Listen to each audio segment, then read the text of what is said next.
அனைவருக்கும் வணக்கங்க. நாம் இந்த பதிவில் இன்றைக்கி முடக்கத்தான் கீரையை பற்றி தான் பார்க்க போகிறோம். இது உடம்புக்கு ரொம்ப நல்லது, நிறைய மருத்துவ குணம் கொண்டது. இதில் நம்ம சூப் வச்சு குடிக்கலாம், தோசை சுட்டு சாப்பிட்லாம், அடை சுட்டு சாப்பிட்லாம். அந்த கீரையை பயன்படுத்தி நாம் இன்றைக்கி முடக்கத்தான் கீரையை பயன்படுத்தி தோசை தான் நம்ம வீட்டில் செஞ்சோம். இது உடம்புக்கு ரொம்ப நல்லது, கை கால் வலிலாம் வாங்கும். இப்போ மழை சீசன்றது இந்த கீரை நிறையாவே கிடைக்கும். நம்ம கிராம பகுதியில் பார்த்திங்கன்னா நிறைய வேலி ஓரலாம் இது இருக்கும். நாம் அப்படி தான் பெருசு இது பண்ணோம். இது தோசை சுடுறது ரொம்ப ஈஸிங்க. கீரை ஒரு பங்குனா அது அரை பங்கு தான் நம்ம அரிசி போடணும். வெறும் கீரை அரிசி இது ரெண்டுமே பயன்படுத்தி தோசை சுட்டு சாப்பிட்னா தோசை ரொம்ப நல்லா வரும். அதுக்கு உளுந்து வெந்தயம் எதுவுமே சேர்க்கணும். அந்த கீரையில் உள்ள வழவழப்பு தன்மை அந்த தோசைக்கு அவ்வளோ சாஃப்ட்னஸ் கொடுக்கும். நீங்கள் ஒரு முறை அதை ட்ரை பண்ணி பாருங்கள். நம்ம வீட்டில் இன்றைக்கி தோசை சுட்டோம், சூப்பராக இருந்துச்சு. பசங்களாம் ரொம்ப விரும்பி சாப்பிட்டாங்க.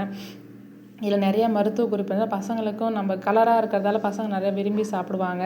க்ரீன் கலரில் நம்ம எப்பவுமே வெள்ளை கலர் தோசை வரும், இது க்ரீன் கலரில் இருக்கும். தோசை நல்லாவே வரும், அந்த கசக்கும் அந்த மாதிரி எதுவுமே இருக்காது. தோசை ரொம்ப நல்லாயிருக்கும். இந்த கீரையை நம்ம இது அடை சுட்டு சாப்பிட்லாம், இது மாதிரி சூப் வச்சு குடிக்கலாம், தோசையாக சுட்டு சாப்பிட்லாம். இது ரொம்ப மருத்துவ பயன் உள்ளது. இது நிறைய பேர் தெரியறதில்ல. நம்ம கிராம பகுதியில் உள்ளவங்க நிறைய பேர் இதை பயன்படுத்துவாங்க.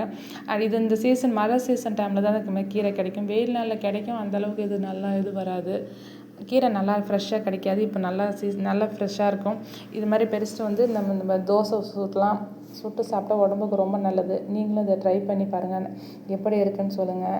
இது கசக்கும் அப்படின்னு சொல்லிட்டு நிறைய பேர் நினைப்பாங்க. அது மாதிரி எதுவும் கசக்காது, எதுவும் பண்ணாது. குழந்தைங்களாம் நல்லா விரும்பி சாப்பிடுவாங்க. நம்ம வீட்டில் இன்றைக்கி நைட் சாப்பாடு தோசை தான், நல்லாயிருக்கும். நீங்களும் ட்ரை பண்ணி பாருங்கள். இந்த வீடியோ பிடிச்சா லைக் பண்ணுங்கள், ஷேர் சப்ஸ்கிரைப் பண்ணிக்கோங்க. பாய். அடுத்த வீடியோவில்